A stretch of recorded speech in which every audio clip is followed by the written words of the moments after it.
Weewaawo nkwaniriza nnyo ku mukutu Kabuna Mawanga, omukutu mu kusaka amawulire agaakagwawo ate mu ggwanga Uganda sinakindi ne bweru w'eggwanga guno baguyita Projan Media TV. Omupya gwe yabadde yakagutegeera subscribinga, likinga, sharinga ate banno nabo babeere nga bategeera ku mukutu ogugaba amawulire amatuufu agaakagwawo. Ntumira ku mikwano gyaffe mwenna abeekuumidde ebitundu by'eggwanga eby'enjawulo, abali e Qatar, abali Saudi Arabia, abali Jordan, abali Kuwait, Durban, South Africa, USA, Canada, tubaagala nnyo. Nammwe Kenya mwatugambye gye muli, tubaagala nnyo bannayuganda bannaffe abeekuumidde mu mawanga ago nga munoonya akasimbi. Mwebale nnyo, mwebale kubanga mupakasa ate mwebale kubanga mwekuumidde ku mukutu gwaffe ogwa Projan Media TV. Tubeebaza nnyo nga bw'okiwulira. Ate mmwe mikwano gyaffe egy'ensusso egiri ku WhatsApp group yaffe emanyiddwa nga Projan Media TV. Weewaawo ate mmwe abakola ddala omulimu ogw'amaanyi. Kakinnina, Naalongo African Lady, naawe Platform for Change kyetubeerabidde. Tubaagala nnyo nga bwe mukiwulira. Mukola omulimu gw'amaanyi waneno ku Projan Media TV era tusiimira ddala. Mwebale nnyo, mwebalire ddala. Weewaawo nammwe abali ku Facebook group yaffe tubaagalira ddala. Ate era osobola okuba nga otufollowinga gwe yakatwegattako ku mukutu gwaffe ogwa Facebook. Baguyita Projan News Agency. Amawulire agaakagwawo gwandisaana okuba nga otegeera ogenda kuba ogasangaawo. Kaakati olunaku olwaleero eggulire lye mbadde nzize nalyo lya musajja mukulu amanyiddwa nga Dr Hamza Ssebunnya, mpoziko ne Eyali mukyala we amanyiddwa nga Betty. Eggulire eno ngenda kuba ndikuwa mu full swing, naye ngenda kuba ate nkujjukiza gwe atamanyi Betty yaani, bayawukanira mu bbanga ki, yo wange Hamza yazzaako ki, biki ebyaliwo okubanga baawukana. Eggulire ngenda kuba ndikuwa bulungi nnyo. Kati nno gwe abadde tamanyi Betty kigambibwa okuba nti yali mukyala Hamza eyali owookusatu. Kifanga Hamza mbw atandika tegeera bakazi yali waakusatu ono.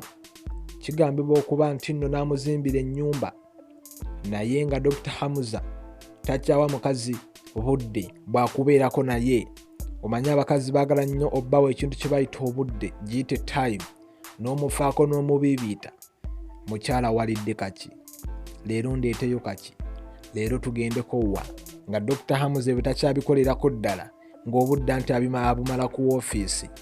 Kumba ate ku yafeesi ne Rema Namakula gy'agenda okuba nga ate bamujjanjaba.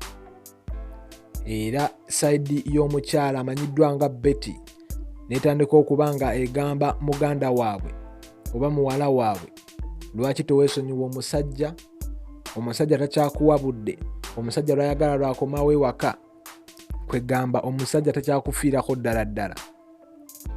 Ye Betty mukazi wattu yalaba ebintu bikyaliwo ebityo, n'agamba wannyo waawo wano wafiira muloge, n'asibamu ebibye n'atambula n'ava mu nnyumba ya Dr Hamza Ssebunnya. Kigambibwa okuba nti we yava mu nnyumba ya Dr Hamza Ssebunnya, awo Dr Hamza Ssebunnya we yafunira waazi okuba ng'emuteekako hakki endala. Era ngamba mu hakki eno gye yafuna teri ndala okuggyako ngamba eya Rema Namakula.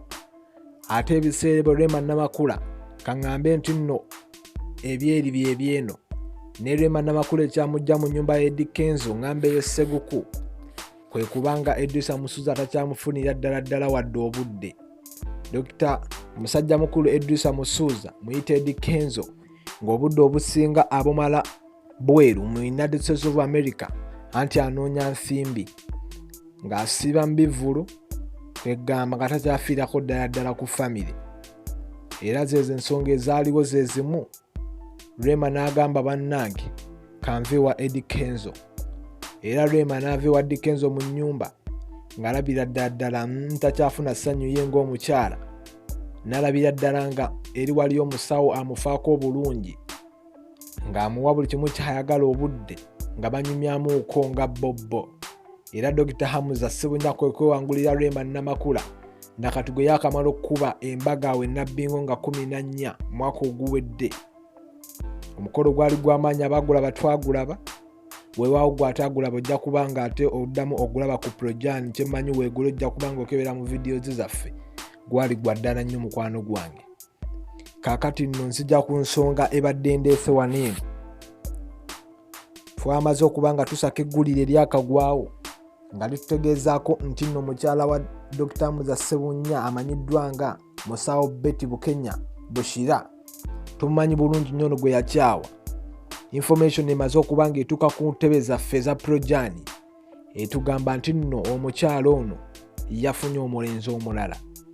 Kigambibwa okuba nti nno omulenzi muto alinamu kasente n'okunyiriraanyirira ate si semyekoze eyakolamu ono bijodolo eyakolamu.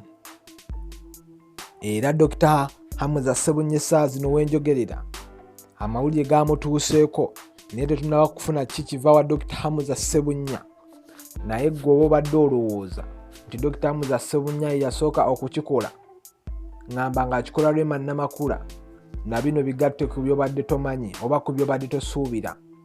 Oyo golaba mu kifaananyi bamuyita musawo Betty Bukenya Bushira abadde tamumanyi yali mukyala wa Dr Hamza Ssebunya. Essaawa zino kigambibwa okuba nti nno yafuna olulenzi olumanyiddwa nga David Emmanuel Ekuma.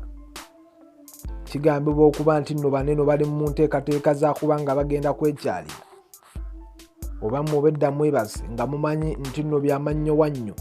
Naye Bushira yafunye olulenzi ye yaluyise na equalizer olw'ensonga yalutaddeko oli semyekozo amwita na semyekozo amanyiddwa nga Hamza Ssebunya. Yagamba nti nno nafunye nawe akazigo mu mannyo ate bwe kiruma kibalume ate nze nina buddimpozi kiba kitegeeza bwe twegattako bwe tuti atujjako lyaddala family ekyasinza okuba ey'ettabbu. Bye mbadde naakamala okusaka geego kubanga equalizer era ye kennyini mukazi wattu yavuddeyo Betty n'agamba nafunye equalizer.